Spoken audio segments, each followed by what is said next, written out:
Hey y'all, my name is Jatarin Moore, and on my YouTube channel, I am documenting my journey as a real estate wholesaler. In this video, I will be discussing assignments of contract and double closing, which are the two primary ways you can close your wholesale deals. This is a topic that flows throughout the real estate community all the time, especially with wholesalers just questioning which way should I go? Should I go with assignments of contract? Should I go with actually double closing the property? In this video, I just want to cover briefly both assignments of contract and double closing and have you decide which will work best for you and your specific wholesale deals. The first one I am going to cover is assignments of contract. Assignment of contract is the most popular way that wholesalers typically close their wholesale deals because it actually requires less work and less steps. When you are assigning your contract to an end buyer, it's literally exactly what it says. You are assigning your equitable interest in the property you have acquired via a purchase agreement. Now remember, you must always use a purchase agreement when you are wholesaling. That is your commitment with the seller, basically saying, hey, I'm interested in buying your property and moving forward with this closing. Once that property is under contract, you as the wholesaler are able to assign that contract if it states that in your purchase agreement. This varies by state. This varies by wholesaler, so make sure you have your purchase agreements reviewed so that it's all intact for you to actually wholesale and utilize. But once you have that full contract executed between yourself as the wholesaler and the seller, you're able to assign it to an end buyer. And that process is very simple. Once you have it filled out, once all of the signatures are in place on the purchase agreement, you just send it to your title company. And once you find an end buyer who is interested in acquiring the property you have under agreement, all you need to do is have the end buyer complete an assignment of contract. Again, make sure the assignment of contract that you are using is intact and all of the legalities are in place. This can be done so by simply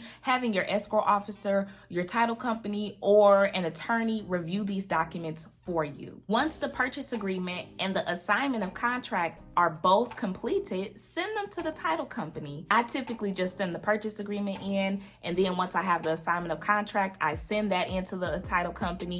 They complete all of the work. It's literally that simple. You just send in the purchase agreement once it's completed. You send in the assignment of contract once your end buyer and yourself as the wholesaler has signed it, and that's it. You let the title company do their work and complete the rest of the process to get the deal closed. Some of the pros about assignments of contract is there's no funding that's required from the wholesaler. There's only one transaction that is required, and your end buyer must pay. Make sure this is outlined in your purchase agreement. They must pay all of the closing costs. That cost is not handled by you as the wholesaler. There are a few cons as well. The main con with an assignment of contract is all of the information is visible. So whatever you're planning to make on the deal, whether it's, say for instance, a low 5-figure deal, maybe you're making $10,000 on this deal, or a high 5-figure, maybe you're making $80,000, or even a 6-figure deal, $100,000 plus, dollars on a deal. Well, if you're assigning the contract, the end buyer will see it, because in the assignment of contract, it's basically outlining what you have the property under contract for with the seller, as well as what you are planning to make as the wholesaler. So for example, it says you're acquiring this property for $20,000 and my assignment fee is $10,000. Now, that's not how it's say. That's just an example, but it's typically broken out like that. So if you really don't want your end buyer to see what you will be making, maybe this is not the route that you should go. But honestly, don't worry about that. A deal is a deal, and you have to stand up for yourself. And I'm going off on a little rant here, but I need to let you guys know, don't be bullied by cash buyers. Listen, understand that there are plenty of buyers in your market. I don't care where you are. And if you have a buyer that is just bullying you over making $10,000 or $25,000, even $50,000, understand that there are other buyers that are interested in your property. Keep looking. It's fine to negotiate, you know, everything is negotiable, all right, in real estate, but don't be bullied by it. If you say that your price is firm, if you know you have left meat on the bone for yourself, the seller, as well as the end buyer, then that's what it is, and you keep your foot held firm on the ground. Another con to assignments of contract is just piggybacking on what I just mentioned as far as end buyers being able to see your fee or whatever you'll be making on the deal. Well, they may end up backing out as well. So just keep that in mind.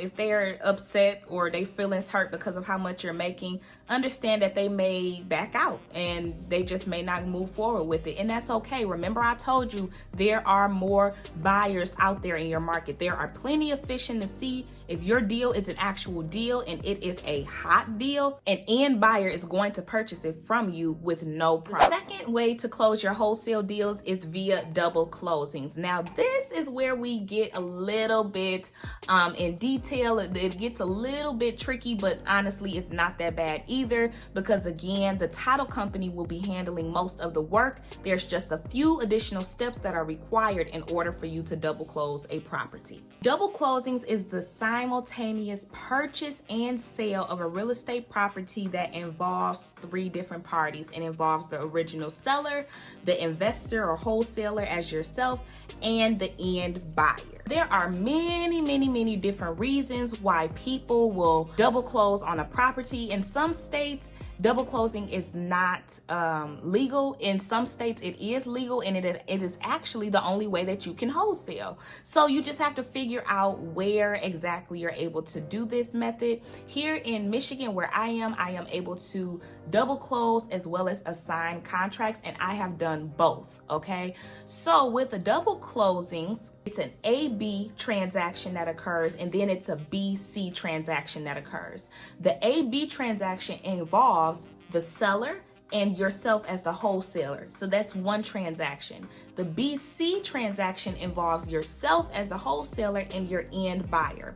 What happens here is the first A-B portion of the transaction must be funded by myself as the wholesaler. So I need to come in with funds already in place to purchase the property that I have under contract with the seller. All right. Now, some title companies, this doesn't happen with my title company, but some title companies also allow the wholesaler to utilize the end buyer's funds in order to fund the first A-B portion of the transaction. My title company did not. So I had to use a private money lender in order to help fund my deal, because I did not have the money as a wholesaler to close on that first transaction, and that's okay. If you do not have money to close your double closing deal, you can use, like I just mentioned, private money lenders, or you can use transactional funding, which is available in all markets. Another thing to keep in mind with the double closing is that you, myself, as a wholesaler, will need to pay the closing cost for the first transaction, right? So if you remember, if you're doing an assignment of contract, it's just one transaction, and you as the wholesaler are not required to pay the closing cost. But if you are planning to do a double closing transaction, you must fund the closing costs for the first portion of that transaction. The BC portion, however, those closing costs are paid by your end buyer, and that transaction is funded by your end buyer. Okay, that's how it worked for me. That's the experience that I had. It was still very simple. So rather than using a purchase agreement and an assignment of contract, you would use two purchase agreements. You would use one between you and the seller, and then you would use another one between you and the end buyer.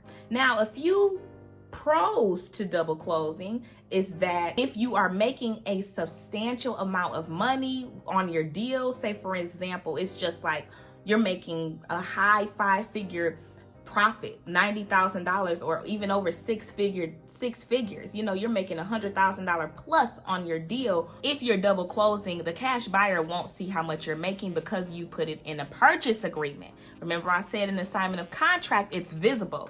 But with the purchase agreement, there's only one price on there, and that's the price of the property. So for example, if I'm with the AB portion of the transaction is with the seller and myself as the wholesaler, say for example, I have that purchase agreement in place for $100,000 for the property, and I'm going to wholesale it via double closing to an end buyer for $120,000. Rather than breaking out two separate lines, as I noted, for the assignment of contract, it'll just be one line. It'll say, you are agreeing to purchase this property for the price of $120,000. And that's all that the end buyer would be able to see. He or she wouldn't be able to see that I was making a $20,000 profit on that. There are a few cons that are associated with double closing, such as what I mentioned. You as a wholesaler would have to fund the closing cost. You would have to pay closing costs for the AB portion of the transaction. You would also have to bring in funds in order to close that deal. Okay, it's a simultaneous transaction. It literally happens within seconds, and it's based on what I outlined in this video between assignments of contracts and double closings. It's honestly up to you. It's up to you and what your preferences are. I know my coach, Mr. Brent Daniels, he always says he assigns everything. He doesn't care how much he makes. Even if he makes six figures or if he makes low five figures, he's going to assign it all, just because he knows he comes across the hottest deals. He knows he has plenty of buyers who will be interested. So don't get caught up on people who will shy away or who will be upset about paying you your assignment fee. Your fee is your fee, point blank, and you go ahead and add on the period. And you guys, that is all that I have for you in this video. If you have enjoyed this content, please go ahead and subscribe to my channel, and then hit the notification bell so that you never miss any time I upload any new content, and give me a thumbs up. And until next time, I will talk to you guys in the next video. Bye.